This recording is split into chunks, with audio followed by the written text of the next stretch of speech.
Welcome to Type C Tech Reviews. Today we're going to be unboxing the LG 34GP63A-B. If at any point during the video you want to check out this exact same monitor, there's Amazon links below for the US, UK, Canada, and international links.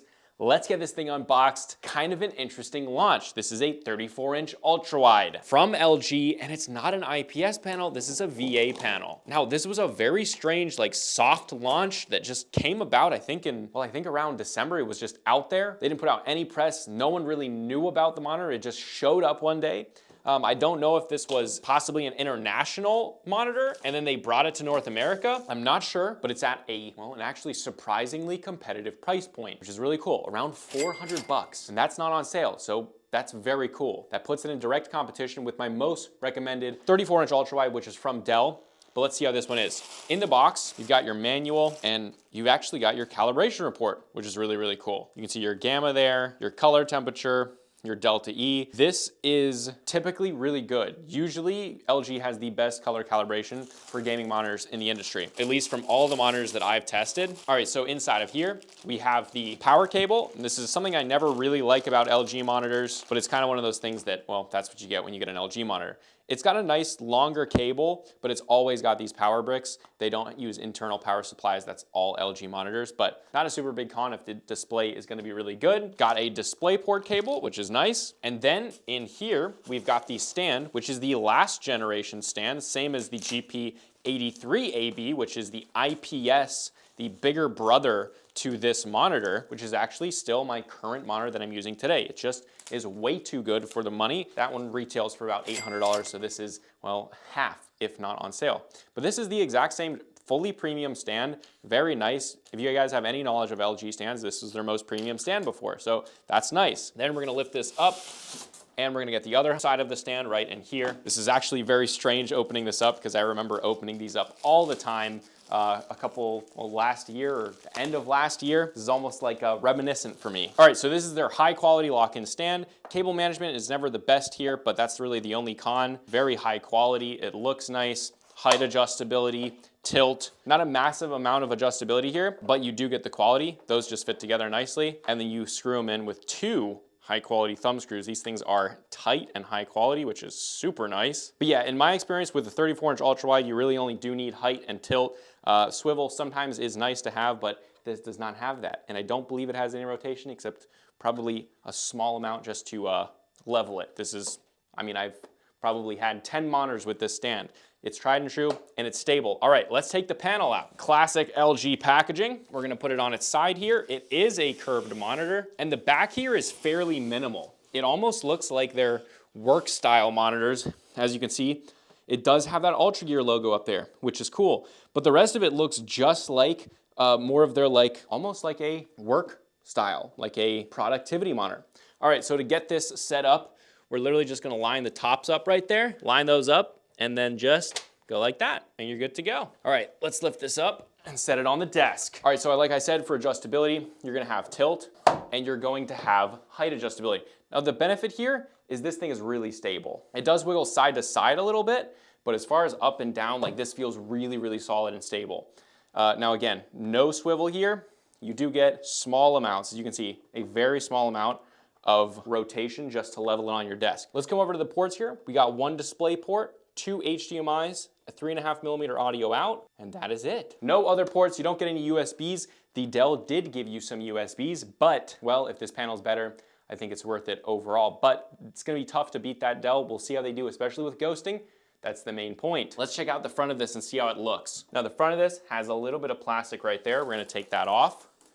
And this looks exactly the same as my personal daily driver, which is the GP83A-B, the bigger brother, the IPS to this monitor. That's really nice. The only thing I can say that looks a little bit different is we got slightly rounded edges, which looks nice. So overall, very happy with the design. Let's get this thing on the desk. We're gonna get it hooked up, do an initial impressions, do a gaming test, and then a ghosting test. Let's do it. All right guys, now with it set up on the desk, let's turn this thing on. They have the joystick underneath that is classic LG, so click it in for on. Makes that little sound. I believe this does have integrated speakers. So here we are. With it up on the screen, looks pretty drab out of the box. So let's go into the menu system. This definitely looks quite drab. It's in Gamer 1, 160 Hertz, We have the 1 millisecond motion blur reduction thingy. I think that's really just the motion blur reduction thing that's off. We want that off. HDR is off. FreeSync's on basic. Let's set this thing to Gamer 2. The colors overall, this covers 99% of the sRGB color space, so we're not getting wide color gamut here. Colors look okay. Let's go into picture adjust. We're gonna turn the brightness all the way up to 100%. Yeah, and it gets reasonably bright. I wouldn't say shockingly bright at all. Without being sure of anything for gamma, you know, not knowing what the actual mode is, this doesn't look like a 2.2 target gamma. This definitely looks more closer to like 2. So we're gonna set it in mode 3, color temperature, RGB. Now, without doing a color calibration, I literally just went in, turned the green, blue, and red saturation all the way up to 62, basically just turning the saturation up overall. And this looks pretty good. That's probably just the tuning. You could do a color calibration, but then you have to have a color calibration tool. I will be doing a calibration, the full review coming in a few days, so definitely subscribe for that. And there I can kind of tell you basic things that you might want to do to your settings to make this more accurate or to make this just more vibrant. But overall, doing that, the colors look nice and vibrant. Definitely drab out of the box. So not the best start here, but we'll see how the panel is overall. So continuing here, we have FreeSync Premium. We're gonna set that in extended. We got black stabilizer, our response time settings, which we are definitely going to test. Different inputs. We have auto input switching, which is nice. We have the smart energy saving things, which we are definitely going to turn off. And then we have the max audio, which is a new feature. That's how you kind of know.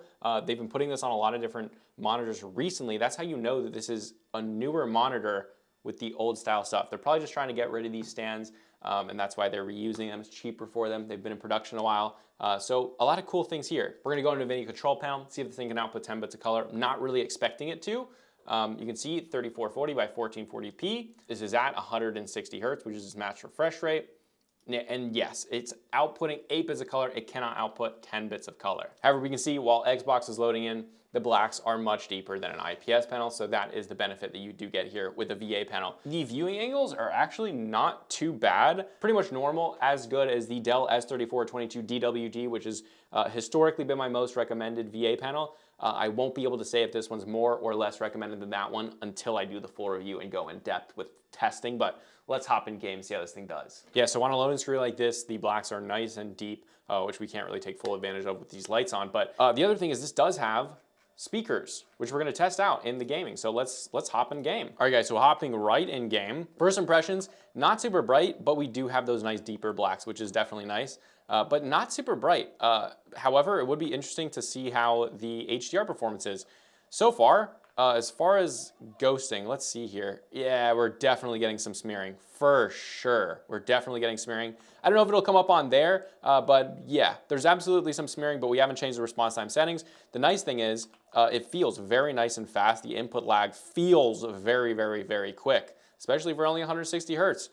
So that is a really good thing. After increasing the saturation, it actually looks pretty nice. Definitely nice and vibrant. Not quite as vibrant as I would like, but that's really due to the brightness. However, in this price point, we're not seeing over 500 nits like I'm wanting. But yeah, definitely seeing some smearing. It doesn't look, I mean, yeah, there's definitely some smearing. It doesn't look absolutely terrible. When you do go fast, you definitely can see some.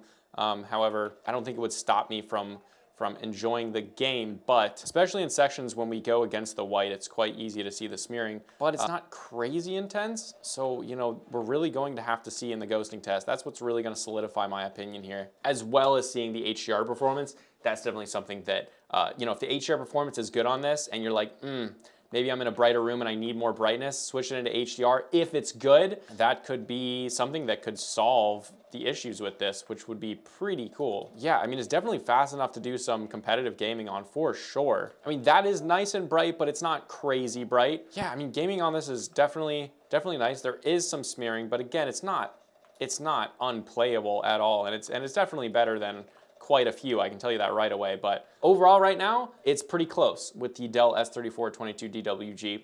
That one had pretty good HDR performance. Let's see how this does with the ghosting. And yes, this is exactly what I expected here. There's definitely substantial ghosting, but we're not in the higher response time settings. So let's see how this does. I have high hopes for this. Obviously, this amount of ghosting is not worth it comparatively, but let's see how this is. Switching to that one definitely decreases it a little bit. It substantially decreases it.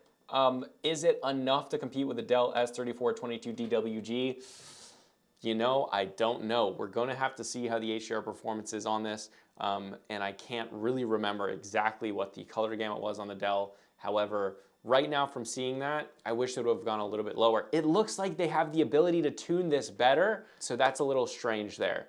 However, if you did buy this panel on an extreme sale, I still think this is a good monitor, but you obviously have to be used to there being ghosting or not be super particular with ghosting, because there absolutely is ghosting.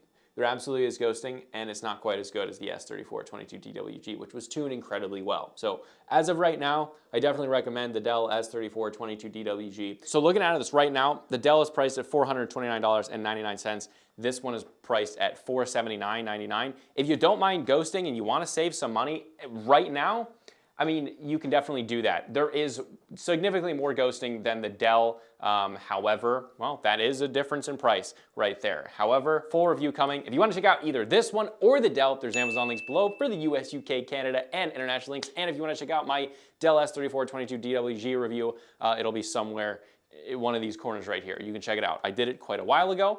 But yeah, I am excited for this one. There could be some big upsides, or there could not be. We'll have to see in the review. All right, this is Type C Tech Reviews, and I'll see you guys in the next video.